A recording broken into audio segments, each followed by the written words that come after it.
I was 20 years old when I gave birth to twins. But those babies weren't just the result of my relationship with my husband. No, they came into this world because of my husband's best friend. My husband was away studying at the library, and in those quiet, lonely nights, I found comfort in someone who knew me better than anyone else. But when my husband started noticing that the twins didn't resemble him, the cracks in our marriage began to show. Little did I know, that was just the beginning. My name is Claire. I'm 20, married to Mark, a man I thought I knew better than anyone. We've been married for about 2 years now. I was 18 when we got married, young, optimistic, and in love. But something happened as time went on. Mark, being the ambitious person he was, started diving deeper into his studies. He was always working on projects, attending conferences, and staying up late at the library. I appreciated his dedication to his future, but it left me with a lot of quiet nights at home. Mark's best friend, James, had been a constant figure in our lives since before I met Mark. They grew up together, and after Mark and I married, James became like family to me as well. He was always around, often joining us for dinner or hanging out at the house when Mark was busy. I never thought anything of it. James was just Mark's friend, and I trusted him. But recently, things had started to feel different. The more I saw James, the more I noticed subtle changes in the way he behaved around me. At first, I tried to brush it off as nothing.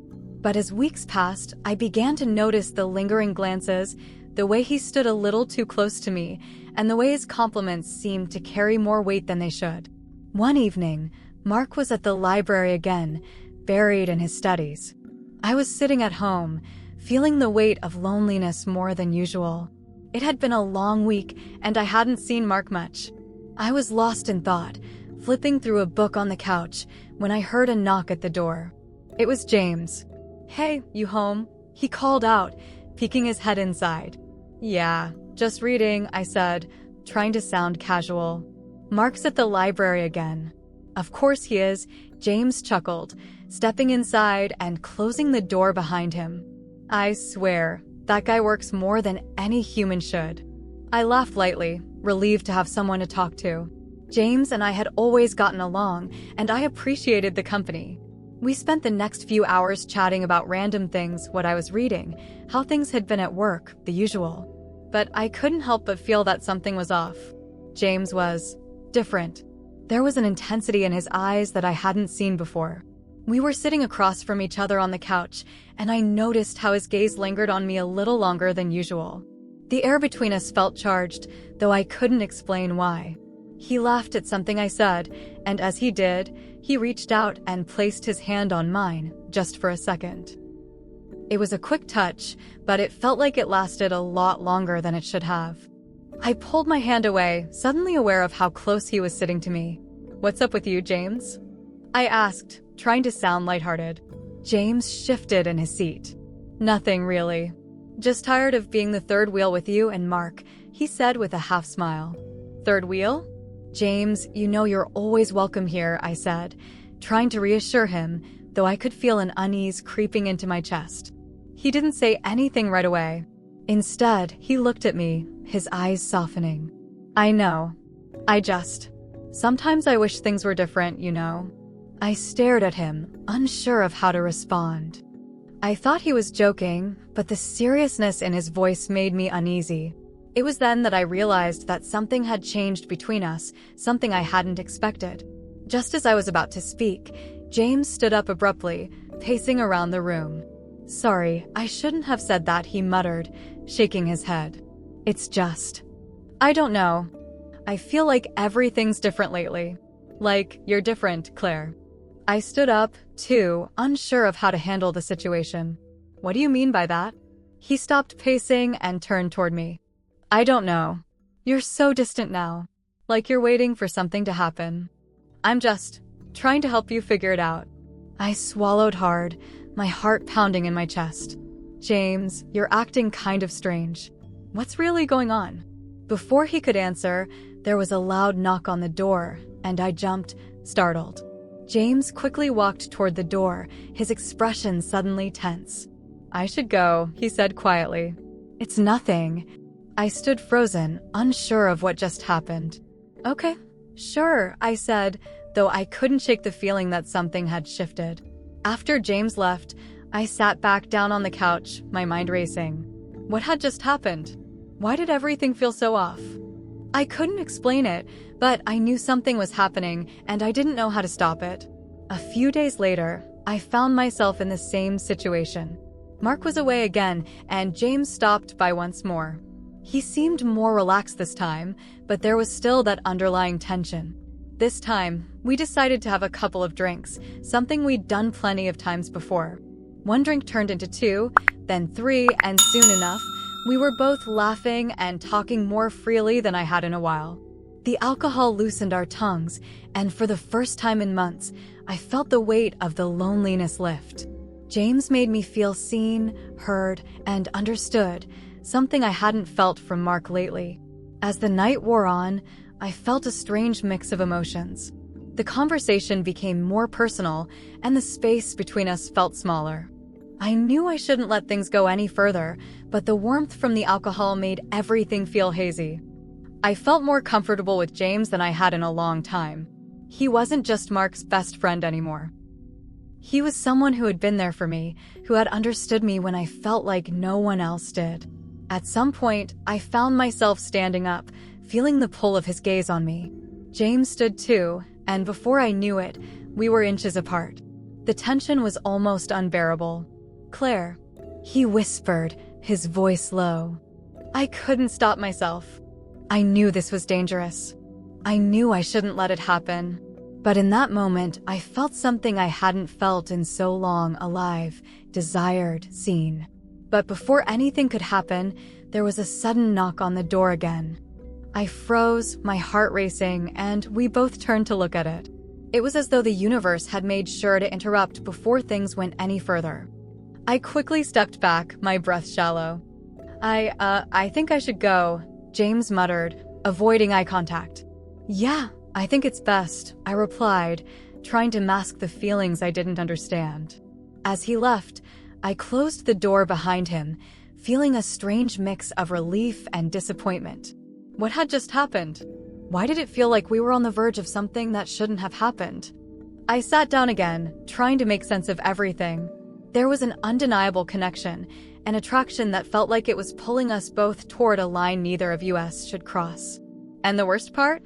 I wasn't sure if I even wanted to stop it. It had been a few weeks since that night with James. I couldn't stop thinking about it, how close we had come to crossing a line that I wasn't sure I wanted to step over. But I kept telling myself it had been a mistake, a lapse in judgment. James had been there for me when Mark was distant, but that didn't mean anything more than just the loneliness we had both been feeling. We didn't talk about it after that night. We pretended like it had never happened. I avoided being alone with James, and he seemed to respect my distance. But something inside me had shifted, and I couldn't ignore it. The guilt of what had happened, combined with the attraction I couldn't fully explain, ate away at me. But life moved on, and I did my best to push those feelings aside. Then, a few weeks later, it happened again. Mark was away for a conference, and I found myself at home, alone with James once more. He had been stopping by more frequently lately, and while I tried to avoid him, there was something in the air between us, an unspoken understanding.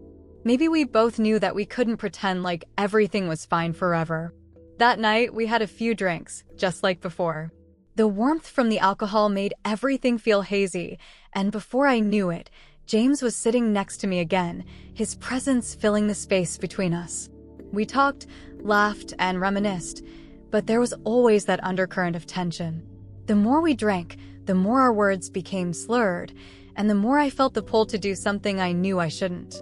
James's hand brushed against mine, and for the first time, I didn't pull away.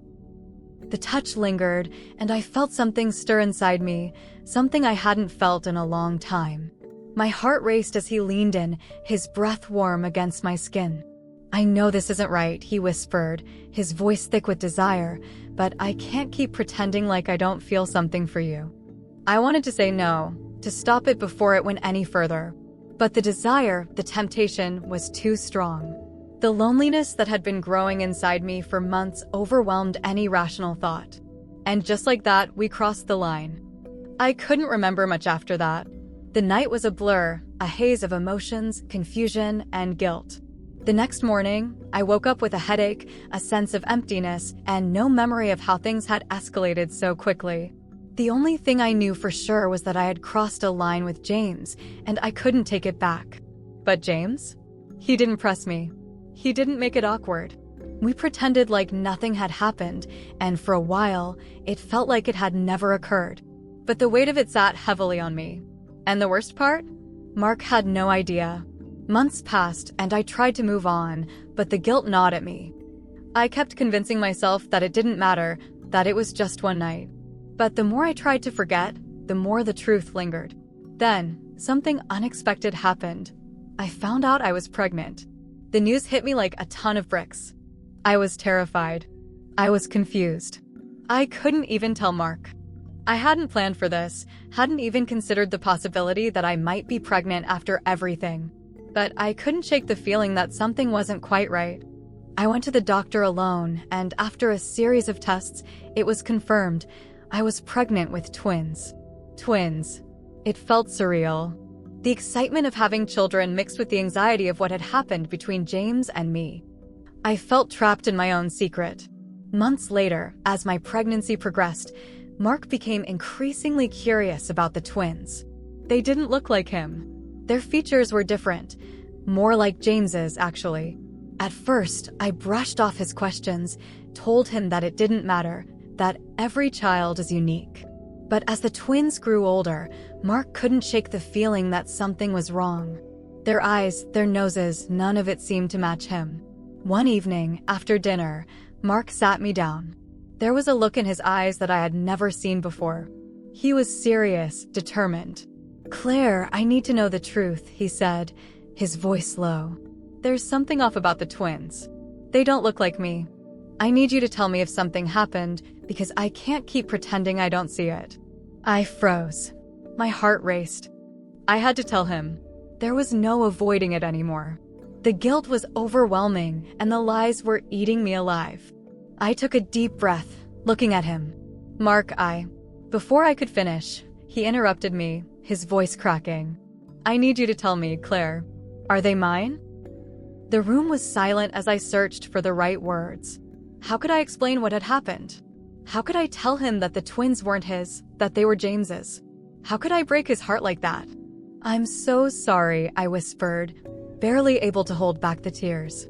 "They're not yours, Mark. They're James's." The look on his face was one of disbelief, shock, and then pure rage.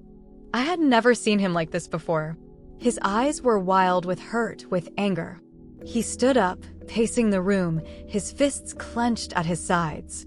He spat, his voice full of fury. "I didn't mean for it to happen," I pleaded, my voice shaking. "It was one night, Mark. One mistake. But I never meant to hurt you. I love you. I never wanted this." Mark stopped pacing and looked at me with a mix of pain and anger. "You betrayed me. You betrayed us." His voice was raw, filled with the emotion he was trying to control. "I trusted you, Claire. How could you do this?" I reached out, but he stepped back, shaking his head. "You can't fix this. I don't know if I can even look at you the same way." Before I could say anything else, he stormed out of the room, slamming the door behind him. I sat on the couch, the weight of everything pressing down on me. I had destroyed my marriage, destroyed the trust between us. And I knew, deep down, that things would never be the same.